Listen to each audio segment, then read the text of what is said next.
Good evening money persons, welcome to daily మనిషి number 786. ఈరోజు daily మనిషిలో మార్కెట్లో ఉన్న ఇంపార్టెంట్ అప్డేట్స్ అన్ని వన్ బై వన్ క్విక్గా డిస్కస్ చేసేద్దాం. ముందుగా మార్కెట్ అప్డేట్ చూసినట్లయితే ఈరోజు సెషన్లో సెన్సెక్స్ 494 పాయింట్స్ పెరిగి 74,742 పాయింట్స్కి క్లోజ్ అయినట్లయితే నిఫ్టీ 152 పాయింట్స్ పెరిగి 22,666 పాయింట్స్కి క్లోజ్ అయింది. అండ్ ఈరోజు సెషన్లో మిడ్ క్యాప్ ఇండెక్స్ ఆల్మోస్ట్ ఫ్లాట్గా క్లోజ్ అయినట్లయితే స్మాల్ క్యాప్ ఇండెక్స్ 0.34% పెరిగింది అండ్ బ్యాంక్ నిఫ్టీ 0.18% పెరిగింది. అండ్ ఈరోజు BSE లిస్టెడ్ కంపెనీస్ యొక్క market cap first time 400 lakh crores ని టచ్ అవడం జరిగింది. అండ్ రేపు గుడి పడవ సందర్భంగా సెటిల్మెంట్ హాలిడే. ఈ సెటిల్మెంట్ హాలిడే అంటే రేపు స్టాక్ మార్కెట్ అయితే యాజ్ ఇట్ ఈజ్ యథాతథంగా రోజు ఎలా జరుగుతాయి అలాగే కంటిన్యూ అవుతాయి. బట్ కరెన్సీ మార్కెట్ మాత్రం రేపు క్లోజ్ అయి ఉంటుంది కాబట్టి ఈ రోజు అండ్ రేపు ఏవైతే ట్రేడ్స్ తీసుకుని ఉంటారో వాటి రిలేటెడ్ గా ఫండ్ సెటిల్మెంట్ మనకి 10th April రోజున అంటే బుధవారం రోజున జరుగుతుంది.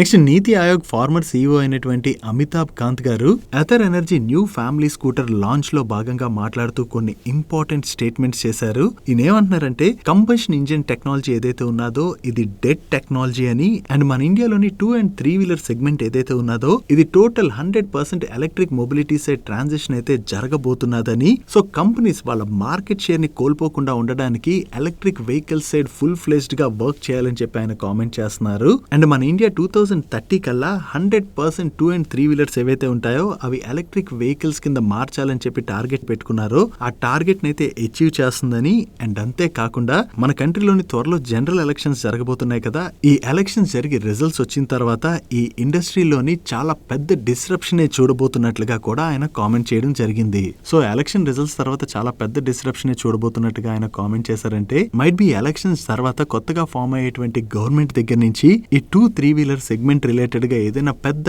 అనౌన్స్మెంట్ ఉంటుందని చెప్పి ఈయన ఎక్స్పెక్ట్ చేస్తున్నట్టున్నారు. దాంతో ఈ జనరల్ ఎలక్షన్ తర్వాత ఈ ఇండస్ట్రీలో అయితే డిస్రప్షన్ చూడబోతున్నట్టుగా కామెంట్ చేయడం జరిగింది. So government of India electric 2-3 wheelers related ఏదైనా పెద్ద అనౌన్స్మెంట్ చేస్తుందేమో మనం చూడవలసి ఉన్నది.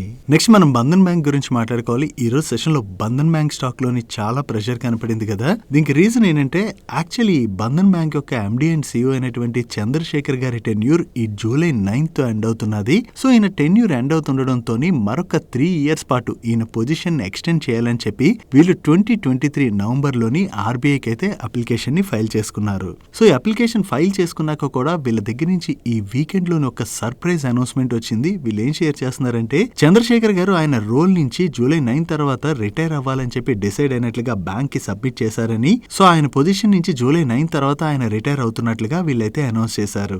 2023 నవంబర్ టైంలోని వీళ్ళు RBI అయితే ఈయన రోల్ ఎక్స్టెండ్ చేయాలని చెప్పి అడిగారు కదా, బట్ ఆ టైంలోనే ఒకవేళ ఆయన డిసైడ్ అయినట్లయితే ఓకే, బట్ కానీ ఎందుకు ఈయన దగ్గర నుంచి సడన్ గా ఈ సర్ప్రైజ్ అనౌన్స్మెంట్ వచ్చింది. అండ్ ఈ సర్ప్రైజ్ అనౌన్స్మెంట్ రావడమే కాకుండా ఇప్పుడు సడన్ గా ఆయనకి సక్సెషన్ తీసుకురావాలన్నా కూడా టైం పడుతుంది కదా, అండ్ కొత్తగా ఒకవేళ ఎవరినైనా తీసుకొచ్చినా కూడా ఒక బ్యాంక్ గురించి వాళ్ళకి కంప్లీట్ గా అర్థం కావాలంటే it takes lot of time. It is not a PSU bank కదా, ఇది ప్రైవేట్ బ్యాంక్, అండ్ వీళ్ళు అగ్రెసివ్ గా గ్రో అవడానికి అని చెప్పి చాలా ప్రయత్నిస్తూ ఉంటారు. సో బ్యాంక్ గురించి అర్థం కావడానికి ఈ పొజిషన్ లో కొత్తగా వచ్చిన వాళ్ళకి టైం పడుతుంది కాబట్టి ఆ సక్సెషన్ రిలేటెడ్ గా మార్కెట్ లోని కన్సర్న్స్ రైజ్ అవడంతోనే ఈ రోజు సెషన్ లోని మనం బంధన్ బ్యాంక్ స్టాక్ లోని అంత ప్రెషర్ చూసాం. అండ్ ఈయన రిజిగ్నేషన్ రిలేటెడ్ గా అనౌన్స్మెంట్ రావడంతో బంధన్ బ్యాంక్ వాళ్ళు దీనికి కాన్ కాల్ కూడా కండక్ట్ చేశారు. కాన్ కాల్ లో వీళ్ళు ఏం చెప్తున్నారంటే చంద్రశేఖర్ గారు ఆయన పొజిషన్ నుంచి రిటైర్ అవుతున్నా కూడా బ్యాంక్ కి అయితే ఆయన గైడెన్స్ ని కంటిన్యూ చేస్తారని, అండ్ ఫ్యూచర్ లో ఆయన ఎటువంటి రోల్ తీసుకుంటారన్నది July 9 తర్వాత అనౌన్స్ చేస్తారని వీళ్ళు చెప్తున్నారు. అండ్ అంతేకాకుండా ఆయన రిజైన్ చేసినా కూడా కంగారు పడాల్సినటువంటి పని లేదు. లాస్ట్ 2 years లోనూ వీళ్ళ లీడర్షిప్ పొజిషన్ ని స్ట్రెంథెన్ చేసేందుకు గాను 2 additional ఎగ్జిక్యూటివ్ డైరెక్టర్స్ అయితే అపాయింట్ చేసినట్టుగా వీళ్ళు షేర్ చేస్తున్నారు. వీళ్ళు 2 additional ఎగ్జిక్యూటివ్ డైరెక్టర్స్ ని లాస్ట్ 2 years లో అపాయింట్ చేసినా కూడా వాళ్ళకి బ్యాంక్ గురించి కంప్లీట్ గా అర్థం అవడానికి టైం పడుతుంది కాబట్టి మార్కెట్ లోని ఈ రోజు కన్సర్న్స్ రైజ్ అయ్యి దాంతోనే స్టాక్ లో మనం ప్రెషర్ చూసాం. సో ఇష్యూ ఏదైతే ఉందో దాన్ని బంధన్ బ్యాంక్ వాళ్ళు ఎలా అడ్రస్ చేస్తారన్నది మనం చూడవలసి ఉన్నది. నెక్స్ట్ బ్యాటరీస్ మ్యానుఫ్యాక్చర్ చేసేటువంటి ఎక్సైడ్ వాళ్ళ రిలేటెడ్ గా చాలా పాజిటివ్ అప్డేట్ ఉన్నది. ఈ ఎక్సైడ్ వాళ్ళ సబ్సిడరీ కంపెనీ అయిన ఎక్సైడ్ ఎనర్జీ సొల్యూషన్స్ లిమిటెడ్ వాళ్ళు one of the largest OEM అయినటువంటి Hyundai motor company and Kia corporation వాళ్ళతోని ఒక నాన్ బైండింగ్ MOU సైన్ చేయడం జరిగింది. ఈ MOU లో భాగంగా మన ఇండియాలోని హుండై మోటార్స్ యొక్క ఎలక్ట్రిక్ వెహికల్స్ ఉంటాయి కదా, ఈ ఎలక్ట్రిక్ వెహికల్స్ కోసం battery cells development production related గా వీళ్ళందరూ కలిసి వర్క్ చేయబోతున్నట్టుగా వీళ్ళు షేర్ చేస్తున్నారు. సో హుండై మోటార్స్ వాళ్ళతో వీళ్ళు అనౌన్స్ చేసినటువంటి ఈ స్ట్రాటజిక్ పార్ట్నర్షిప్ ఏదైతే ఉన్నదో అది ఎక్సైడ్ రిలేటెడ్ గా బిగ్ పాజిటివ్. దాంతో ఈ రోజు సెషన్ లో మనకి ఎక్సైడ్ లిమిటెడ్ స్టాక్ లో పాజిటివ్ మొమెంటం కనపడింది. అండ్ ఈ రోజు స్టాక్ ఇంతలా పెరిగిన తర్వాత కూడా ప్రెసెంట్ అయితే ఎక్సైడ్ ఇండస్ట్రీ స్టాక్ కొంచెం అట్రాక్టివ్ వాల్యుయేషన్ లోనే ట్రేడ్ అవుతున్నది. అండ్ దీంతో పాటుగా ఈ ఎక్సైడ్ లోని ఈ రోజు సెషన్ లో ఒక లార్జ్ ట్రేడ్ జరిగింది. ఈ లార్జ్ ట్రేడ్ లోని 69 lakh షేర్స్ అంటే 253 crores worth shares each share 370 rupees చొప్పున హ్యాండ్ చేంజ్ అవడం జరిగింది. దీనిలో బయర్స్ ఎవరు సెల్లర్స్ ఎవరు అనేది మనకి ఈ రోజు నైట్ కి అప్డేట్ అవుతుంది. డైలీ మార్కెట్ లో వచ్చేటువంటి ఇటువంటి ఇంపార్టెంట్ అప్డేట్స్ ని మీతో డీటెయిల్ గా షేర్ చేయడానికి మన మనీ పర్స్ టీమ్ ఏవైతే ఎఫర్ట్స్ పెడుతుందో ఆ ఎఫర్ట్స్ కనుక మీకు హెల్ప్ఫుల్ అవుతున్నట్లయితే వీడియోని మర్చిపోకుండా లైక్ చేయడానికి ప్రయత్నించండి.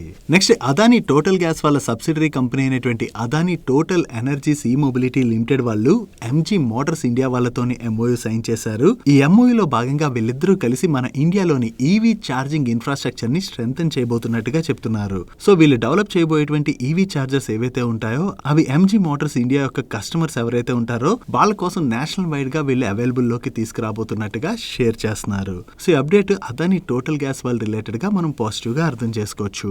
నెక్స్ట్ ఏసీస్ మ్యానుఫ్యాక్చర్ చేసి సేల్ చేసేటువంటి టాటా గ్రూప్ కంపెనీ అయిన వోల్టాస్ వాళ్ళ రిలేటెడ్ గా ఒక పాజిటివ్ అప్డేట్ ఉన్నది. ఈ వోల్టాస్ వాళ్ళు ఈ ఫైనాన్షియల్ ఇయర్ 24 లోని 2 million units AC sales land mark ని అచీవ్ చేసినట్టుగా వీళ్ళు షేర్ చేస్తున్నారు. దీంతో రూమ్ ఎయిర్ కండిషనర్ కేటగిరీలోని వీళ్ళ నెంబర్ 1 పొజిషన్ అయితే కంటిన్యూ చేస్తున్నామని అండ్ అంతేకాకుండా ఈ Q4 లో కూడా వీళ్ళ ఏసీ సేల్స్ లోని 72% సిగ్నిఫికెంట్ వాల్యూమ్ గ్రోత్ ని రిజిస్టర్ చేసినట్టుగా వీళ్ళు షేర్ చేయడం జరిగింది.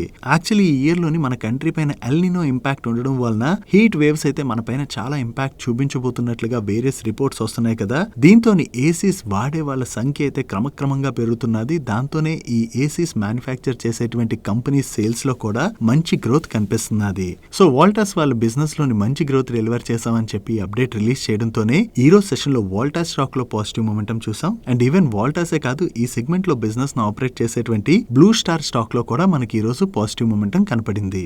Next Chinese mobile manufacturing companies పైన గవర్నమెంట్ ఆఫ్ ఇండియా స్క్రూటినీ బాగా పెరిగింది కదా. యాక్చువల్లీ వీళ్ళు కొంత ఇన్కమ్ ట్యాక్స్ ఎవేజన్ కి పాల్పడుతున్నారు, కస్టమ్ డ్యూటీ అది సరిగ్గా పే చేయట్లేదు, ఇలాంటివన్నీ కూడా ఎలిగేషన్స్ వస్తున్నాయి కదా. దీంతో ఇప్పుడు ఈ చైనీస్ మొబైల్ మ్యానుఫ్యాక్చరింగ్ కంపెనీస్ అయినటువంటి ఒప్పో అండ్ వివో వాళ్ళు మన ఇండియాలోని వాళ్ళ ఆపరేషన్స్ కొంత స్మూత్ గా జరిగేందుకు గాను పొటెన్షియల్ పార్ట్నర్స్ గురించి సెర్చ్ చేస్తున్నారని దీనిలో భాగంగా ఒప్పో అండ్ వివో వాళ్ళు Dixon, lava international, Optimus infra, Micromax లాంటి కంపెనీస్ తోనైతే ఆల్రెడీ డిస్కషన్స్ లో ఉన్నట్లుగా అండ్ అంతేకాకుండా డిక్సన్ టెక్నాలజీస్ వాళ్ళు చైనా ట్రాషన్ హోల్డింగ్స్ లోని మెజారిటీ స్టేక్ ని అక్వైర్ చేయడానికి ఉన్నటువంటి పాసిబిలిటీస్ ని కూడా ఎక్స్ప్లోర్ చేస్తున్నట్లుగా మనీ కంట్రోల్ వాళ్ళు వాళ్ళ సోర్సెస్ ద్వారా తెలిసిన ఇన్ఫర్మేషన్ అయితే షేర్ చేస్తున్నారు. చూడాలి త్వరలో ఏదైనా చైనీస్ బ్రాండ్ మన ఇండియన్ మ్యానుఫ్యాక్చరర్స్ తోని కొలాబరేట్ అవుతుందేమో. ఒకవేళ అలా మన ఇండియన్ కంపెనీస్ తో కొలాబరేట్ అయ్యి మొబైల్ మ్యానుఫ్యాక్చరింగ్ కనుక స్టార్ట్ చేసినట్లయితే అది మన ఇండియన్ కంపెనీస్ రిలేటెడ్ గా పాజిటివ్ కానున్నది. బట్ ఇప్పటి వరకు ఇది మనీ కంట్రోల్ వాళ్ళ సోర్సెస్ ద్వారా తెలిసిన ఇన్ఫర్మేషన్ ని షేర్ చేస్తున్నారు. త్వరలో డిక్సన్ టెక్నాలజీస్ ఆర్ ఆప్టిమస్ ఇన్ఫ్రాతో పాటుగా రిమైనింగ్ ఏమైనా కంపెనీస్ దగ్గర నుంచి వీటి రిలేటెడ్ గా అనౌన్స్మెంట్స్ వస్తాయేమో చూడాలి. Next government of India 3 dedicated freight corridors east coast, east west and north south లోని 2 trillion రూపీస్ ఇన్వెస్ట్మెంట్ ద్వారా సెటప్ చేయబోతున్నట్టుగా అనౌన్స్ చేసింది కదా. సో ఈ రైల్వే కారిడార్స్ ప్లాన్ ఏదైతే ఉన్నదో దాన్ని గవర్నమెంట్ క్యాన్సిల్ చేసేటువంటి అవకాశం ఉన్నట్టుగా అప్డేట్స్ వస్తున్నాయి. దానికి రీజన్ ఏంటంటే రీసెంట్ గా east and west freight corridor ని ఏదైతే గవర్నమెంట్ స్టార్ట్ చేసిందో ఈ కారిడార్స్ లో ఉండేటువంటి స్పేస్ ని కస్టమర్స్ కి సెల్ చేయడం చాలా కష్టంగా మారిందని, దీంతోని ఈ 2 కారిడార్స్ యొక్క కెపాసిటీ యూటిలైజేషన్ చాలా తక్కువగా ఉన్నది. సో దీని వల్లనే గవర్నమెంట్ ఆఫ్ ఇండియా ఇప్పుడు ఈ 3 న్యూ రైల్వే కారిడార్స్ కోసం కాకుండా అదర్ ఆప్షన్స్ కోసం చెక్ చేస్తున్నట్లుగా వేరియస్ మీడియా ప్లాట్ఫామ్స్ అయితే రిపోర్ట్ చేస్తున్నాయి. ఒకవేళ ఈ 3 కారిడార్స్ ప్లాన్ ని గవర్నమెంట్ కనుక క్యాన్సిల్ చేసుకున్నట్లయితే కాంకర్ లాంటి కంపెనీస్ రిలేటెడ్ గా మనం కొంత నెగిటివ్ గా అర్థం చేసుకోవచ్చు.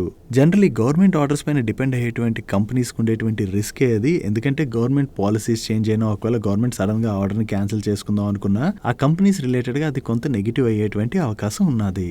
Next Som distilleries and breweries వాళ్ళ దగ్గర నుంచి కెపాసిటీ ఎక్స్పాన్షన్ రిలేటెడ్ గా ఒక అనౌన్స్మెంట్ వచ్చింది. వీళ్ళ కర్ణాటక ప్లాంట్ లోని ప్రీవియస్ గా వీళ్ళ దగ్గర 90 lakh cases of beer per Yanam capacity ఉండేది. ఆ కెపాసిటీని వీళ్ళు ఇప్పుడు 140 lakh cases of bears per Yanam కి ఎన్హాన్స్ చేసినట్లుగా ఈ ఎన్హాన్స్ చేసినటువంటి కెపాసిటీ కమర్షియల్ ప్రొడక్షన్ అయితే వీళ్ళు ఈ రోజు స్టార్ట్ చేశామని చెప్పి అప్డేట్ చేస్తున్నారు. సో ఈ కెపాసిటీ ఎక్స్పాన్షన్ ఏదైతే చేశారో దాని ద్వారా వీళ్ళు కర్ణాటక అండ్ కర్ణాటకకి దగ్గరలో ఉన్నటువంటి కేరళ అండ్ పాండిచేరిలోని బీర్ డిమాండ్ ఏదైతే పెరుగుతున్నదో ఆ డిమాండ్ ని క్యాటర్ చేయబోతున్నట్టుగా వీళ్ళు షేర్ చేస్తున్నారు. సో వీళ్ళ అడిషనల్ కెపాసిటీలోని కమర్షియల్ ప్రొడక్షన్ స్టార్ట్ చేశారు కదా, అది కంపెనీ రిలేటెడ్ గా పాజిటివ్. దాంతోనే ఈ రోజు సెషన్ లో Som distilleries and brewery stock positive గా రియాక్ట్ అయింది. నెక్స్ట్ గ్రాసిమ్ ఇండస్ట్రీస్ వాళ్ళ రిలేటెడ్ గా ఒక పాజిటివ్ అప్డేట్ ఉన్నది. ఈ గ్రాసిమ్ ఇండస్ట్రీస్ వాళ్ళ building materials B2B e commerce platform అయినటువంటి బిర్లా పివోట్ వాళ్ళు వీళ్ళ ఆపరేషన్ స్టార్ట్ చేసినటువంటి ఫస్ట్ ఇయర్ అంటే ఈ ఫైనాన్షియల్ ఇయర్ 24 లోని 1000 crores రెవెన్యూ మార్క్ ని అచీవ్ చేసినట్టుగా వీళ్ళు షేర్ చేస్తున్నారు. అండ్ అంతేకాకుండా నెక్స్ట్ 3 years లోనూ వీళ్ళు $1 billion రెవెన్యూస్ ని అచీవ్ చేయాలని చెప్పి టార్గెట్ గా పెట్టుకున్నట్టుగా షేర్ చేయడం జరిగింది. వీళ్ళ B2B ఈ-కామర్స్ ప్లాట్ఫామ్ కి అయితే మార్కెట్ లోని చాలా మంచి రెస్పాన్స్ వస్తుందని, ఆల్రెడీ ఈ ప్లాట్ఫామ్ లోని 35 ప్రొడక్ట్ కేటగిరీస్ తోని 150+ Indian and international brands available లో ఉన్నట్లుగా వీళ్ళు షేర్ చేస్తున్నారు. సో వీళ్ళ న్యూ B2B ఈ-కామర్స్ ప్లాట్ఫామ్ ద్వారా మంచి రెవెన్యూ గ్రోత్ ని అచీవ్ చేశామని చెప్పి అప్డేట్ ని రిలీజ్ చేయడంతోనే ఈ రోజు సెషన్ లోని గ్రాసిమ్ ఇండస్ట్రీస్ స్టాక్ లో పాజిటివ్ మొమెంటం కనపడింది. నెక్స్ట్ క్విక్ సర్వీస్ రెస్టారెంట్స్ కి ఫ్రోజన్ ఫుడ్ సప్లై చేసేటువంటి చాతా ఫుడ్స్ వాళ్ళు రిలేటెడ్ గా ఒక పాజిటివ్ అప్డేట్ ఉన్నది. ఈ చాతా ఫుడ్స్ వాళ్ళు నార్త్ ఇండియాలోని క్విక్ సర్వీస్ రెస్టారెంట్ మార్కెట్ లోని వీళ్ళ బిజినెస్ ని ఎక్స్పాండ్ చేస్తున్నామని, దానిలో భాగంగా వీళ్ళు వెజిటేరియన్ రేంజ్ ఆఫ్ ప్రొడక్ట్స్ అయితే లాంచ్ చేసినట్టుగా అప్డేట్ చేస్తున్నారు. దీనిలో మనం చూసినట్లయితే chilli herb patty, veggie nuggets తో పాటుగా వీళ్ళు ఏ ప్రొడక్ట్స్ ని లాంచ్ చేశారన్నది మీరు ఇక్కడ స్క్రీన్ పై చూడొచ్చు. సో వీళ్ళు వెజిటేరియన్ రేంజ్ ఆఫ్ ప్రొడక్ట్స్ ని కూడా లాంచ్ చేస్తున్నారు కాబట్టి వీళ్ళ బిజినెస్ దీని ద్వారా ఎక్స్పాండ్ అయ్యేటువంటి అవకాశం ఉన్నది. ఇది చాతా ఫుడ్స్ రిలేటెడ్ గా పాజిటివ్. ఈ అప్డేట్ రావడంతోనే ఈ రోజు సెషన్ లో ఈ స్టాక్ లో ఒక్కసారి జంప్ కనపడి 5% పెరిగి అప్పర్ సర్క్యూట్ లో లాక్ అయిపోయింది. నెక్స్ట్ ఈ రోజు సెషన్ లో multi speciality hospitals business run చేసేటువంటి Aster DM health care stock లో చాలా పాజిటివ్ మూమెంటం కనపడింది కదా. దీనికి రీజన్ ఏంటంటే ఈ ఆస్టర్ డిఎం హెల్త్ కేర్ వాళ్ళు వీళ్ళ గల్ఫ్ బిజినెస్ ని సెల్ చేసి దానిలోని మాక్సిమం ప్రొసీడింగ్స్ ని షేర్ హోల్డర్స్ కి రివార్డ్ చేయడం కోసం అని చెప్పి డివిడెంట్ గా ఇవ్వబోతున్నట్టుగా అనౌన్స్ చేశారు కదా. రీసెంట్ గా ఈ గల్ఫ్ బిజినెస్ సెల్ ప్రొసీజర్ ఏదైతే ఉన్నదో అదైతే కంప్లీట్ అయింది. దీంతో ఈ డివిడెంట్ రిలేటెడ్ అనౌన్స్మెంట్ ఉన్నది కదా, దీనికోసం అని చెప్పి వీళ్ళ బోర్డు ఈ April 12th రోజున మీట్ అవబోతున్నట్టుగా వీళ్ళు అనౌన్స్ చేయడం జరిగింది. వీళ్ళు ఈచ్ షేర్ పైన 110 రూపీస్ నుంచి 120 రూపీస్ వరకు కూడా డివిడెంట్ అనౌన్స్ చేస్తామని చెప్పి ప్రీవియస్ గానే ఎక్స్చేంజ్ ఫైలింగ్ అయితే రిలీజ్ చేయడం జరిగింది. చూడాలి April 12th రోజు వీళ్ళు ఫైనల్ గా ఎంత డివిడెంట్ అనౌన్స్ చేస్తారన్నది. సో వీళ్ళ దగ్గర నుంచి స్పెషల్ డివిడెంట్ రిలేటెడ్ గా అనౌన్స్మెంట్ త్వరలోనే రాబోతుందన్న అప్డేట్ తోనే ఈ రోజు సెషన్ లో Aster DM health care stock లో పాజిటివ్ మూమెంటం కనపడింది.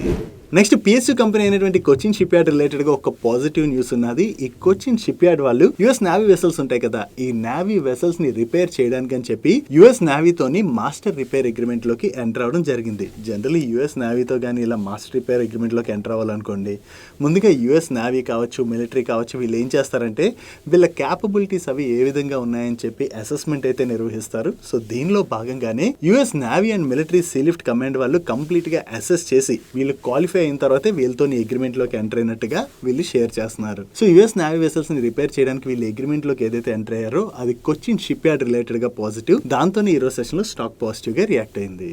నెక్స్ట్ మ్యూజిక్ బిజినెస్ ఆపరేట్ చేసేటువంటి టిప్స్ ఇండస్ట్రీస్ వాళ్ళు రీసెంట్ గానే టెండర్ రూట్ బైబ్యాక్ ని అనౌన్స్ చేశారు. ఈ బైబ్యాక్ లోని వీళ్ళు ఈచ్ షేర్ ని 625 రూపీస్ కి బైబ్యాక్ చేయనున్నారు. ప్రెసెంట్ మార్కెట్ లో చూసినట్లయితే ఈ షేర్ అరౌండ్ 470 రూపీస్ ఆర్డర్ లో ట్రేడ్ అవుతున్నది. సో ఇప్పుడు దీని గురించి మనం ఎందుకు మాట్లాడుకుంటున్నాం అంటే ఈ బైబ్యాక్ రిలేటెడ్ గా వీళ్ళ రికార్డ్ డేట్ ని April 22nd గా ఫిక్స్ చేయడం జరిగింది. సో మీలో ఎవరైనా ఈ బైబ్యాక్ లో పార్టిసిపేట్ చేయాలనుకున్నట్లయితే మీ డిమాట్ అకౌంట్ లోని April 22nd నాటికల్లా ఈ టిప్స్ ఇండస్ట్రీస్ షేర్స్ క్రెడిట్ అయి ఉండాలి.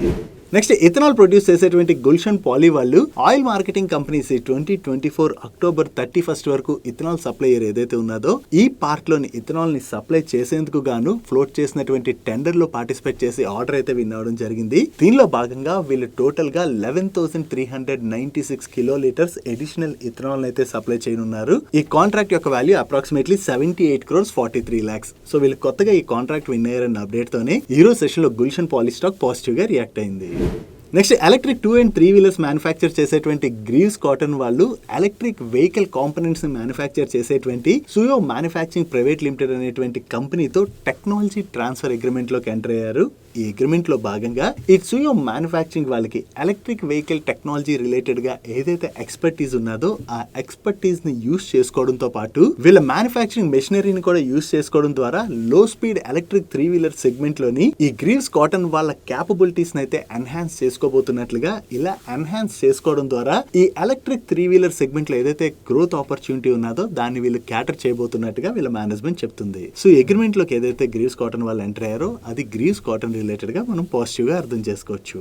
నెక్స్ట్ ఈ రోజు సెషన్ లో ఇన్ఫోయిజ్ స్టాక్ నియర్లీ 10% పెరిగింది కదా. దీనికి రీజన్ ఇన్ఫోయిజ్ వాళ్ళు వీళ్ళ బిజినెస్ అప్డేట్ ని రిలీజ్ చేశారు. స్టాండ్ అలోన్ బేసిస్ లో వీళ్ళ బిల్లింగ్స్ లోని లాస్ట్ ఇయర్ మార్చ్ క్వార్టర్ తో కంపేర్ చేస్తే ఈ మార్చ్ క్వార్టర్ లోని మంచి గ్రోత్ డెలివర్ చేశారు. Even last financial year billing తో కంపేర్ చేసిన ఈ ఫైనాన్షియల్ ఇయర్ లోని వీళ్ళు మంచి గ్రోత్ డెలివర్ చేయడం జరిగింది. Coming to segment wise breakup, ఈ రిక్రూట్మెంట్ బిజినెస్ నెంబర్స్ లో చూసిన ఈ క్వార్టర్ లోను అండ్ అలాగే ఈ టోటల్ ఫైనాన్షియల్ ఇయర్ లోను మంచి గ్రోత్ డెలివర్ చేశారు. అండ్ వీళ్ళ రియల్ ఎస్టేట్ బిజినెస్ అయిన 99 acres ఉన్నది కదా, ఈ బిజినెస్ నెంబర్స్ లోను కూడా ఈ క్వార్టర్ లోను అండ్ ఈ ఎంటైర్ ఫైనాన్షియల్ ఇయర్ లో కూడా వీళ్ళు డీసెంట్ గ్రోత్ డెలివర్ చేయడం జరిగింది.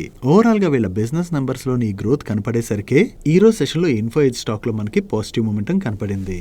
నెక్స్ట్ నైకా వాళ్ళు వాళ్ళ Q4 బిజినెస్ అప్డేట్ ని రిలీజ్ చేశారు. కన్సాలిడేటెడ్ బేసిస్ లోని వీళ్ళ GMV లోని ఇయర్ ఆన్ ఇయర్ బేసిస్ లోని ఎర్లీ 30s అంటే 30+% లోని గ్రోత్ డెలివర్ చేసినట్లుగా అండ్ వీళ్ళ రెవెన్యూస్ లోని ఇయర్ ఆన్ ఇయర్ బేసిస్ లోని హై టీన్స్ అంటే 15% పైన ఈ క్వార్టర్ లోని గ్రోత్ డెలివర్ చేసినట్టుగా చెప్తున్నారు. And full financial year basis లోని వీళ్ళ రెవెన్యూస్ లో ఇయర్ ఆన్ ఇయర్ బేసిస్ లోని mid-20s లోని గ్రోత్ డెలివర్ చేసినట్లుగా వీళ్ళు షేర్ చేయడం జరిగింది. ఓవరాల్ గా ఈ Q4 లో వీళ్ళ బిజినెస్ లో డీసెంట్ గ్రోత్ డెలివర్ చేయడంతో ఈ రోజు సెషన్ లోని నైకా స్టాక్ లో పాజిటివ్ మూమెంటం కనపడింది. నెక్స్ట్ డిఫెన్స్ PSU కంపెనీ అయినటువంటి మ్యాస్గాండాక్ షిప్ బిల్డర్స్ వాళ్ళు వాళ్ళ బిజినెస్ అప్డేట్ ని రిలీజ్ చేశారు. ఈ ఫైనాన్షియల్ ఇయర్ లోని వీళ్ళు టోటల్ గా 9,400 crores టర్న్ ఓవర్ చేయడం జరిగింది. ఇది వీళ్ళు అచీవ్ చేసినటువంటి రికార్డ్ టర్న్ ఓవర్. అదే లాస్ట్ ఫైనాన్షియల్ ఇయర్ లో మనం చూసినట్లయితే వీళ్ళు 7,827 crores టర్న్ ఓవర్ ని అచీవ్ చేశారు. ఈ అప్డేట్ వచ్చిన తర్వాత మ్యాస్గాండాక్ షిప్ బిల్డర్ స్టాక్ లోని పాజిటివ్ మూమెంటం కనపడింది. నెక్స్ట్ టైటాన్ వాళ్ళు కూడా వాళ్ళ బిజినెస్ అప్డేట్ ని రిలీజ్ చేశారు. ఈ Q4 లోని స్టాండ్ అలోన్ బేసిస్ లో వీళ్ళ రెవెన్యూస్ లోని 17% గ్రోత్ డెలివర్ చేయడం జరిగింది.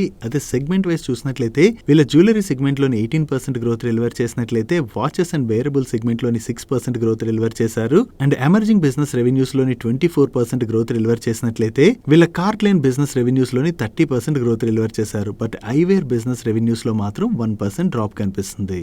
ఓవరాల్ గా ఈ Q4 లోని వీళ్ళు స్టాండ్ అలోన్ బేసిస్ లో 76 న్యూ స్టోర్స్ ని యాడ్ చేయడం జరిగింది. అండ్ వీళ్ళ కార్ట్ లైన్ బిజినెస్ ఉన్నది కదా, దీనిలో కూడా వీళ్ళు 10 న్యూ స్టోర్స్ ని యాడ్ చేశారు. నెక్స్ట్ అదాని విల్మర్ వాళ్ళు కూడా వాళ్ళ Q4 బిజినెస్ అప్డేట్ ని రిలీజ్ చేయడం జరిగింది. ఈ క్వార్టర్ లోని వీళ్ళ ఆయిల్ అండ్ ఫుడ్ బిజినెస్ లోని వీళ్ళు డబుల్ డిజిట్ గ్రోత్ ని అచీవ్ చేయడం జరిగింది. ఈ గ్రోత్ కి రీజన్ ఏంటంటే హోలీ ఫెస్టివల్ సీజన్ ఏదైతే ఉందో దాంతోని అండ్ అలాగే ఆన్ గోయింగ్ వెడ్డింగ్ సీజన్ వలన ఈ క్వార్టర్ లోని వీళ్ళకి మంచి డిమాండ్ కనపడిందని, దీంతోని వీళ్ళు వాల్యూమ్స్ లో కూడా మంచి గ్రోత్ డెలివర్ చేసినట్టుగా అండ్ మార్కెట్ షేర్ ని కూడా గెయిన్ అయ్యామని చెప్పి షేర్ చేస్తున్నారు. ఓవరాల్ గా ఈ క్వార్టర్ లో వీళ్ళ బిజినెస్ లో డీసెంట్ గ్రోత్ డెలివర్ చేసేసరికి ఈ రోజు సెషన్ లో అదాని విల్మర్ స్టాక్ పాజిటివ్ గా రియాక్ట్ అయింది. నెక్స్ట్ NBFC అయినటువంటి క్యాప్రీ గ్లోబల్ క్యాపిటల్ వాళ్ళు ఈ ఫైనాన్షియల్ ఇయర్ 24 లోని టోటల్ గా 10,000 crores worth new car loans ని డిస్బర్స్ చేయడం జరిగింది. ఇయర్ ఆన్ ఇయర్ బేసిస్ లో చూసినట్లయితే వీళ్ళు డిస్బర్స్ చేసినటువంటి కార్ లోన్స్ లోని 75% గ్రోత్ డెలివర్ చేశారు.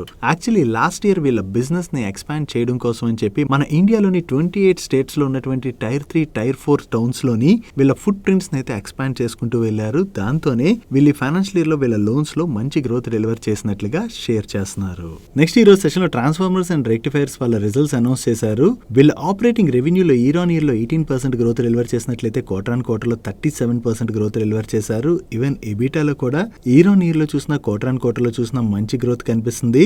అండ్ ప్యాట్ లో ఇయర్ ఆన్ ఇయర్ లో 306% గ్రోత్ డెలివర్ చేసినట్లయితే క్వార్టర్ ఆన్ క్వార్టర్ లో 167% గ్రోత్ డెలివర్ చేశారు. అండ్ ఈ క్వార్టర్ లో వీళ్ళ మార్జిన్స్ లో కూడా మంచి ఇంప్రూవ్మెంటే కనిపిస్తుంది. అండ్ ఈ క్వార్టర్ లోని వీళ్ళు టోటల్ గా 412 crores న్యూ ఆర్డర్స్ ని విన్ అవడం జరిగింది. అండ్ వీళ్ళ దగ్గర 2,582 crores వర్త్ అన్ఎగ్జిక్యూటెడ్ ఆర్డర్ బుక్ ఉన్నది. ఇంకా 17,176 crores వర్త్ ఆర్డర్స్ రిలేటెడ్ గా వీళ్ళు నెగోసియేషన్స్ లో ఉన్నట్టుగా షేర్ చేస్తున్నారు. ఓవరాల్ గా ఈ క్వార్టర్ లో వీళ్ళ నెంబర్స్ బాగున్నాయి అండ్ అలాగే వీళ్ళ ఆర్డర్స్ ఇన్ఫ్లో కూడా బాగానే పెరిగింది. దీంతోనే ఈ రిజల్ట్స్ వచ్చిన తర్వాత అప్పటి వరకు నెగిటివ్ లో ట్రేడ్ అవుతున్నటువంటి స్టాక్ లోని ఒక్కసారి జంప్ కనపడి 4% పైనే పెరిగింది. That's it for today's daily munch. ఈ రోజు డైలీ మంచ్ లో మేము షేర్ చేసిన ఇన్ఫర్మేషన్ మీకు నచ్చినట్లయితే ఈ వీడియోని లైక్ చేయండి అండ్ ఈ video me friends and family members helpful అవుతుంటే ఈ వీడియోని వాళ్ళకి షేర్ చేయండి. అండ్ మీరు ఇదే ఫస్ట్ టైం మన మనీపర్ ఛానల్కి వచ్చి ఛానల్ ఇంకా సబ్స్క్రైబ్ చేయలేనట్లయితే ఇక్కడ ఉన్న ఛానల్ లోగో మీద క్లిక్ చేసి ఛానల్ సబ్స్క్రైబ్ చేసుకుంటూ పక్కన ఉన్న బెల్ ఐకాన్ లోని ఆల్ నోటిఫికేషన్స్ యాక్టివేట్ చేసుకోండి. నేను చంద్రశేఖర్ పత్రి మరొక ఇంట్రెస్టింగ్ వీడియోతో కలుద్దాం. Good night.